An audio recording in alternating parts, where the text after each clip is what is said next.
This does not appear to be something that where the 10-week is going to reverse up, and the next thing we know we're going to be at 90. The indexes will be at brand new highs. I would be very, very shocked to see that.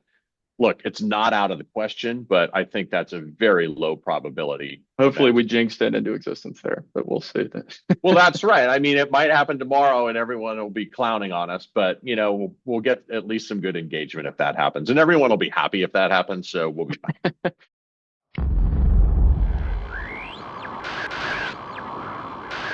Hello, everyone, and welcome to the Nasdaq Dorsey Wright podcast for the week ending on April 11th. I'm Ian Saunders, and lucky to be joined again here by John Lewis. John, we figured we'd a lot of big movement in the market. We'd bring in the big guns this week, so thanks for hopping on. Yeah, thanks for having me. Yeah, it's a lot of movement over the past several days. When we recorded the podcast last week, there was just the start of that movement. So we recorded last week's podcast on Thursday afternoon. We started seeing obviously some movement to the downside, and that has largely just kind of continued over the past week, with the exception of yesterday, but a lot of volatility across the market, right?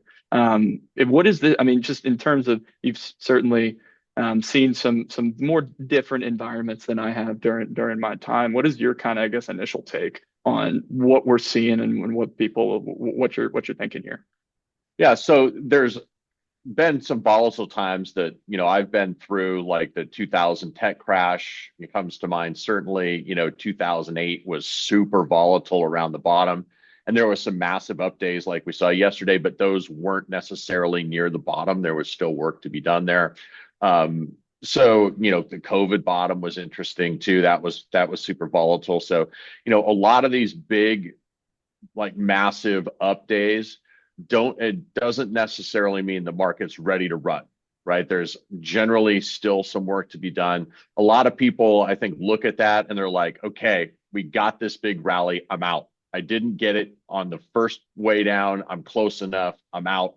And so there tends to be a fair amount of selling pressure as every time you move up a box on that point and figure chart, there's someone waiting to sell. And we can talk about some of those levels in the S&P, but the one thing that's different is this seems to be really like a self-inflicted wound, right? I mean, this is kind of a man-made problem. We're just going to have to deal with it. But we're seeing some of the classic signs of rotation out of the old leadership, some new leadership coming on, that sort of thing. So, from that standpoint, that's not really different. What's different is just kind of everything hinges on these weird policy decisions that move the market massively every time there's an announcement. Right. I mean, when we see, like, to your point, focusing on individual, like the policy decisions, or that this is a man-made move, something that people might be like saw coming, it's confusing, don't understand why it's continuing, but there's a reason behind it that people understand why the market's moving lower, right? How do you think that is different than from a personality perspective, maybe, or like a sentiment perspective? Like yesterday, because when we saw Trump blink, right? I mean, markets, we had a 10% plus day on the Nasdaq 100. I think semis had their best day ever for the semi index. Does that make it harder to manage, easier to manage from an expectations perspective? I mean, I think it does make it somewhat harder. When we get these big volatility regimes, and VIX gets up around 40 or 50, something like that, just every decision that you make is magnified, right? So normally in calm markets, you're buying and selling things, and you might miss it by a day or 2 days, whatever. It might be a couple percent one way or the other. Over time, that's really not what you're looking to solve. You're looking to solve catching these big trends. But when you're doing it in an environment like this, like stocks are moving around 10% a day, if you've got to do something in your portfolio, all of those decisions are just magnified, and there's a lot of luck involved, and you just kind of got to keep plowing through and not let yourself get distracted by these big moves. Yeah, I mean, for me, that comes back to having something to look at and kind of defend a process, right? So something to follow, something that you don't want to go with your gut in times like this, right? Because that can often lead to some further confusion. Could be good, could be bad, but that process approach is there for a reason. Yeah, and I think that's why a pilot has a bunch of checklists, right? When things go wrong. Because when something goes wrong, that's not really the time to think about what you should be doing. You just have to do it, right? You have to have something in place where you follow it, you go by your plan, and then when you come out the other end, eventually, maybe that's time to revisit it if you don't really like how it happened. But trying to make changes to the plan or changes to what you're doing in these types of environments is incredibly difficult. That makes a lot of sense. I think a lot of people might expect, certainly from a technical indicator perspective. I mean, we talk to a lot of clients on the phone that going, why hasn't this indicator changed? Why hasn't that changed? What is this saying versus that saying? Which can lead to confusion, and might think, hey, is this broken, right? But to your point, now's not the time to be changing up. You have this process in place for a reason, and so focus on it, follow changes that occurred, regardless of whether you're using like a defensive indicator or a model or a system you've generated. I think there's a lot of importance to having something to fall back on. At the end of the day, that's for most financial advisors too. I'm sure they're getting a lot of calls from their clients. They want to have a process to fall back on and say that this is why I'm making these changes. This is why I'm not making these changes. And this is if I am watching it though, if this does change, then we can adjust and move forward, right? Yeah, I mean, I always think it's weird that if something is out of sync or it's not working for a little while, then just the assumption is that it's broken. I mean, I don't like, I've never understood that. When you go to make these processes, you're trying to look at like what's going to happen over 20 years, kind of what's going to be the prevailing market environment, how can we capitalize on that?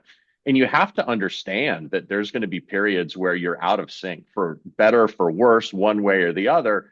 And things like if you want to try to optimize to this period, good luck, right? Like you could totally set up a strategy for this type of period, but this comes along like very rarely. So you're going to be sitting around during quote normal markets and your system's going to be terrible until you get to this market, right? Like that's probably not what you want to do.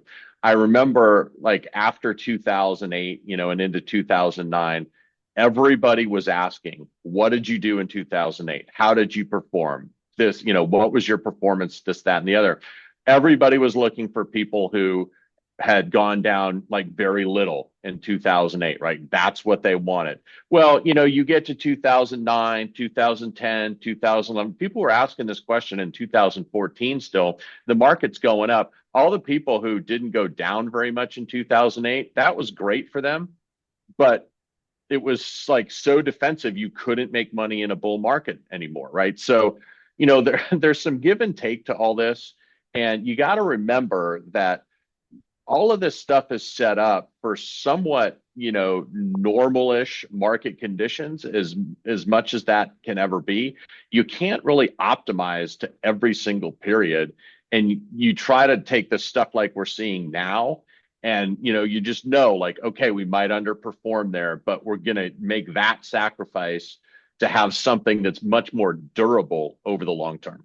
That okay. And so when you're looking at building strategies, right? How much do you, I guess, is stuff like this built into that? Are you highlighting, I guess, by what you just said, you're focusing on the strategy testing environment as a whole, not as much the individual periods. That kind of what you're saying. Yeah, and you got to look at, kind of all the different periods, right? And you don't want your strategy to just be a complete catastrophe in a market like this, right? Like, okay, some underperformance is fine, right? But you don't want to be down like so much that you can't recover from it, right? So I'm not saying that's not important to look at it. You do have to look at these periods. You do still have to look at 2008 and make sure you can have some reasonable expectation that your process is going to make changes and do what it needs to do and understand like why it outperforms, why it doesn't. But yeah, I mean, I don't, like optimizing and trying to solve for every single market period is, I think, a fool's errand, right? You just kind of have to take a longer term view on all this and look at, a process that's going to be robust enough that you can keep trading it through all sorts of different markets over 10, 20, 30 years. Right. And I mean, that makes sense because what we're trying to do with the majority of our strategies, maybe except for ones that are focusing on some individual short names that we get into, but for the majority, you're focusing on strength, right? And if we Yeah. are people, the market's going haywire currently because people are reevaluating the way that they expect companies to be looking moving forward. And so if we are in a shift, the next period is going to be different. You need a strategy that's able to adjust and take advantage of strength in that period moving forward, right? Yeah, absolutely. And like, we're at the spot right now where the market can be up another 10% tomorrow because the administration comes out and says, you know what? Yeah, these tariffs aren't going to work, whatever, we're good. Or they could just say, we haven't got enough phone calls from countries groveling, so we're just going to put them back on. I mean, like this is kind of the world we're living in. It's probably not going to happen because Trump's busy watching the Masters, but next Monday it's open season, right? He's back to it. So, we're just kind of like waiting on that. There's no way to forecast that. There's no fundamental stuff that goes into this. There's no economic thing that goes into it. It's just very emotional, and these swings happen, and you just kind of go with the flow. We're buying strength. We might put some consumer staples in there in a portfolio, and if that turns out that that's not what you need and the market gets really aggressive again, you might just have to unwind that and off you go. So it's always a difficult time in periods like this, but you just kind of go with what you know and put the portfolio and adapt it as best you can to what the emerging strength is. That makes sense. And when you mentioned market could be up another 10% tomorrow, it was up. I mean, the Nasdaq 100 was up 10% yesterday. You put together some stats that looked at movement in the S&P after big gaining days in the Nasdaq 100, right? So I think the reasoning for that is the S&P performance doesn't tend to be as drastic, but the Nasdaq performance can be a little bit more aggressive to the upside and the downside, right?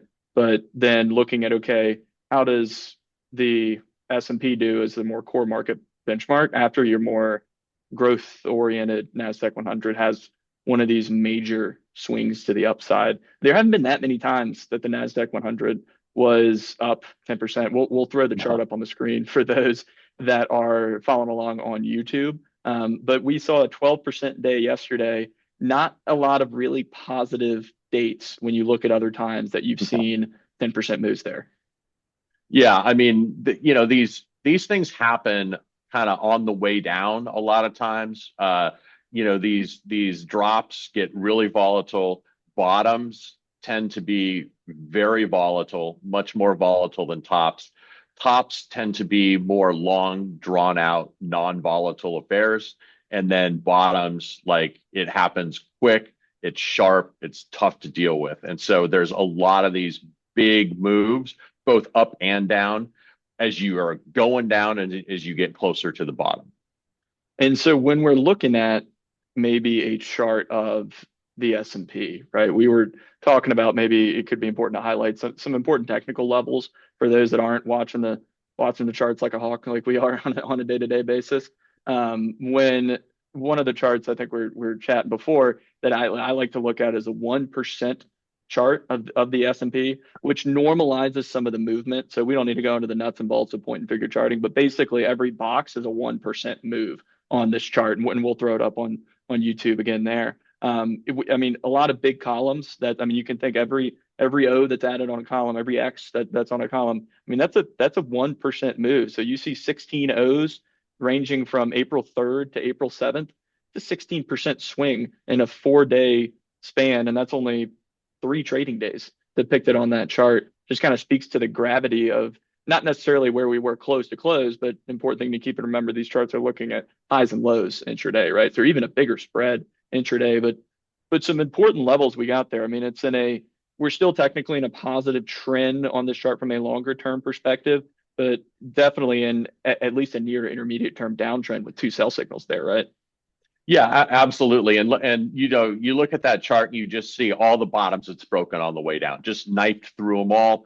The stuff from, a year ago, whatever, just blew right through the bottom. So that trend line has held, yes, but realistically, I'd say, we are kind of in this intermediate term downtrend, and the market is going to have to start making higher highs in order for us to kind of change our view on that.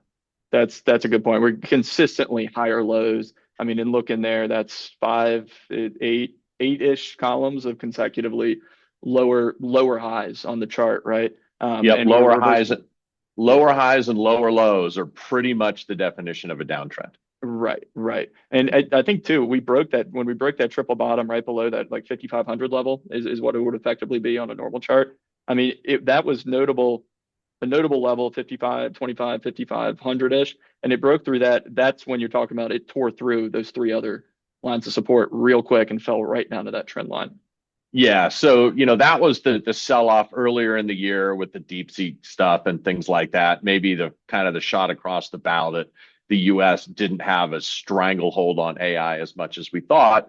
But that's a good level when you're talking about that. Like, I think on this chart it's like 55.24 and change, but for round numbers, 50, 5,500-ish, something like that, right? Like that's going to be the first level of resistance on the way back up. Like we bounced off of that yesterday, turned around and went right back down. Until we get through that and back above that, those X columns that were made in March and April, kind of at that 5750-ish area like that. Mm-hmm. We've got to get through those, at least on an intermediate term basis, for things to start looking better. And I think realistically, we've got to make new all-time highs, right? In order for us to really say, like, this really long-term trend of large cap US leadership is still in place, right? If we don't get up there in some reasonable amount of time, I think it's safe to assume, we're going to have a long slog ahead of us and probably some sideways movement, some rotation, things like that. That makes sense. And we're looking at areas to the downside. If the trend line is violated, right? If we do push lower, obviously, like you said earlier, every tick, every column that's added, the trend line is going to kind of tick up. So it'll be easier to push through it if we do get a downside move. But I mean, the numbers that come to me around 4,800, the highs that we saw in 2021, that ultimately you saw the 2022 downdraft and then some kind of sideways consolidation before the big move up at the end of 2023. That 4,800 level, I mean, it's not technically a support level on the point and figure chart, but we oftentimes see prior resistance come in as support, right? So that would be kind of an initial point to look at. And then from there, I mean, you're looking down at the 55 or 4,500-ish, which was those July highs, similar kind of deal. Quite a ways lower from there, but those would at least be the most recognizable support levels to kind of look toward. When we're talking about volatility, when we're talking about a lot of back and forth movement, I think there's a lot of different indicators, John, that we could run through here. But candidly, we're recording this Thursday afternoon, right after the market closed. Things could be different by the time this podcast is posted tomorrow morning. Right? Yeah, I mean, credit to us for putting our necks on the chopping block. Like, people could be clowning us all tomorrow if the market just turns around. So we'll see. All engagement's good engagement, right? That's right. But I think there are a few that we can look at from a broader perspective. Ones that were coming to mind. We've seen some changes. So the weakness that we've seen in domestic equities has led to some changes in some of our relative rankings. We saw domestic equities fall in the second place in our Dolly rankings. Commodities moved up into first, really on the back of some strength in metals and agriculture, or more, I guess, maybe not strength, but resilience, and certainly strength in gold that's led to a lot of improvement there. One of the interesting points to me, though, is the asset class group scores page, where I won't go into the nuts and bolts of how we look at those rankings, but basically we have 134 different asset classifications. One of those is the S&P 500, and one of those is cash. And we track a comparison that says, okay, where is the S&P 500 ranking relative to where cash is ranking? We've seen the S&P 500 remain relatively steady up towards the top of those rankings, really, as its actual absolute score has moved lower. Just everything else has been moving lower too. That was at the top. So it hasn't changed percentile rank. Cash has moved up, but maybe not as much as some people might expect. Those will be areas that we're really keeping a close eye on. And I know those are stuff, John, that can change pretty quick, right? Yeah, they can certainly change pretty quick. And then what tends to happen in really volatile markets like this, especially on something like Dolly, or where we're looking at point and figure sell signals, right? These things start putting in columns really quick. as they are very volatile versus the market and versus, other things in the matrix and things like that. So these effectively, where you have that sell signal a lot of times moves up really quickly because you go XO, right? And Right. then you've got bang, bang, bang. You've got a couple columns right there. So we're kind of at the point now. We've had a few of these volatile days where things could change rapidly. So this is kind of the time to really be like looking at either asset class group scores or the Dolly page or things like that, because things can start changing really quickly when we get these like volatile down up type of days. Right. And that's to the point that you were making earlier. Now's not the time to second guess the process that you have in place, right? If something changes, kind of remaining observant of it, following that, you can set an alert on the site, get alerted of any changes for those that are research platform subscribers, and get notified of any movement and then kind of take action, rather than deciding that whatever other indicator might be the better one going forward. Yeah, I mean, there's going to be no shortage of people with solutions to the problem. So, I mean, you can take them all for what they're worth, and some might be great, some might not. I don't know. I would recommend, like, if you've done your work, you've figured out a system that works for yourself, that works for your clients, and now is really not the time to abandon that. Right. And so when we're looking at obviously the relative strength indicators of stuff that it could be on the precipice of change, stuff that continue to monitor. When we're looking at other indicators, maybe a little bit more longer term focused, right? Something like the participation indicators for the S&P. I know we were hitting on like the percent positive trend for the S&P 500. For those that might not be following the group scores, following Dolly, for those that just want a view of what is the market doing right now, this is a pretty helpful indicator for that, right? I think so. And it's a very long-term indicator. It measures what percentage of the stocks in the S&P 500 are trading above their point and figure trend line. Point and figure trend lines are very long-term in nature. This is not substantially different from the indicators that you see where people are looking at price versus a 200-day moving average or something like that. Both the point and figure trend line and 200-day moving average are just very simple tools for kind of gauging whether something is in an uptrend or a downtrend. So, we've obviously seen that number fall as a bunch of stocks have broken trend. We're still not at kind of washed out levels that we've seen before, like the COVID bottom in 2020, obviously, the global financial crisis. But, we are kind of getting to levels. We're getting pretty close to an area where, it is oversold. That 30 level tends to be a pretty good level for something being oversold. And then if we get bigger problems, like that can go lower. But if you get a reversal up under 30, it's usually a pretty good signal.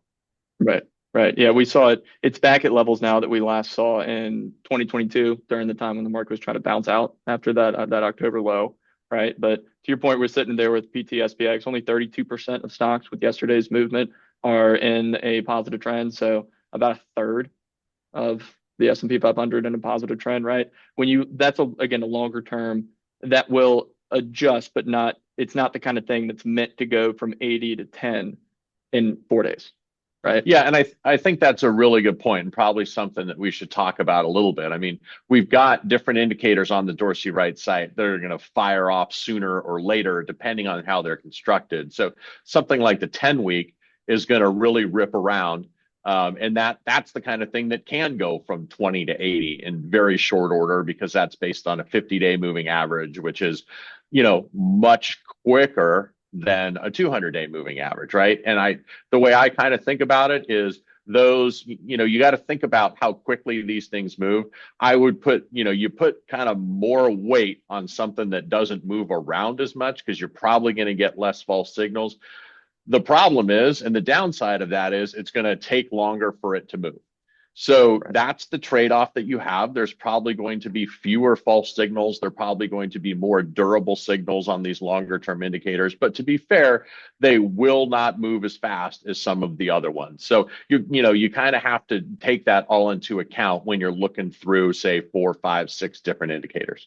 And to that point, I mean, I think it comes back to a matter of how you're looking to invest in the market, right? Do you want to be sitting there every day, maybe buying, maybe selling, looking to see what change is going to happen, or do you want to have a longer term, more asset allocation oriented perspective in terms of what direction you're heading in the market, right? Something like the 10-week, we found and built some strategies around it that it is changes very quickly. So the 10-week, like you said, looking at the percentage of stocks above their 10-week or 50-day moving average, fell all the way down to 6% earlier this week. We got a reversal higher to 14% with yesterday's big rally, but likely would probably drop a little bit lower today. But with something like that, reversals up from low levels tend to be pretty good near term, right? But you want confirmation from the other indicators if we're actually going to get if we found the bottom, right? If we are going to move consistently higher, you'd see that move confirmed by the other indicators that might have a little bit of a longer term focus.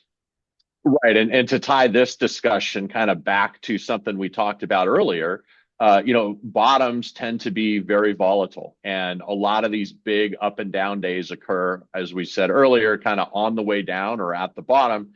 So the 10-week, you'll see if you kind of look and go back through history, when that bottoms out, oftentimes it's not just one reversal and off to the races. But there's often some back and forth at the bottom as all of this stuff kind of shakes itself out. So that kind of jives with what we talked about earlier with the big percentage move days. And that's, not uncommon to see the 10-week flip up, flip down, flip up, flip down before it really goes. Right. And even, we saw in 2022, we saw kind of two bottoms in 2022, right? We saw a bottom in June, fell all the way down to 2%. 2% of stocks trading above their 50-day moving average it can go to zero, but it's hard to get lower than 2%, right? It's very hard to go to zero. Yeah, but it can. It can, and we saw it hit 2% in 2020 as well, right? But we saw in June it went from 2% all the way back up to 92% by August, and then turned around and fell all the way back lower, back down to 4%. So for those that are interested in more near-term oriented trading, you can play a move like that with an indicator like this. You just got to have your finger on the pulse. You got to be following it pretty close. Yeah, and the other thing to look at, and this is pretty classic technical analysis when technicians talk about divergences, right? They talk about a momentum indicator, which this is essentially a momentum indicator, or you could look at some classic, line chart momentum indicator, whatever. But you see like this pattern that is happening twice in 2022, where you make a low and you go up, come down, go up, come down, but you're making higher highs and higher lows on the way up. Oftentimes the market is just kind of still going down. It might undercut the old lows, but you're making like higher highs in a momentum indicator. Like that is a little nuance, and that divergence is something you can find that generally leads to a fairly tradable rally. So keep that in mind as well. Even if the market like undercuts the lows, but you start to see these momentum indicators, these shorter term things ratcheting up and making higher lows on the way up, that's a good sign. That makes a lot of sense, and that'll be definitely something to keep an eye on. I'm sure we'll see some more reversals in the 10-week before this thing is over. Yeah, for sure. This does not appear to be something where the 10-week is going to reverse up, and the next thing we know, we're going to be at 90. The indexes will be at brand new highs. I would be very, very shocked to see that. Look, it's not out of the question, but I think that's a very low probability. Hopefully we jinxed it into existence there, but we'll see. Well, that's right. It might happen tomorrow and everyone will be clowning on us, but we'll get at least some good engagement if that happens, and everyone will be happy if that happens. So we'll be fine. Right. No, but that's why we have the indicators. That's why we have the charts. So if you have any questions about any of these, we ran through a lot of charts in this, wanted to hit on some specific areas that we're following. We write about stuff like this every day in our daily report on our research platform. Feel free to reach out to us. You can send us an email, ndwsupport@nasdaq.com, if you have questions about these specifically, and we're always more than happy to help you out. So with that, John, we could keep running through more charts, but I think we've exhausted at least the ones that I had pulled up here. Yeah, I think that pretty much covers it. We should let everybody go. They can watch the Masters. There we go. All right. Well, thanks everybody for tuning in this week. John, thanks for hopping back on, and we'll be back next week to touch base on any other action.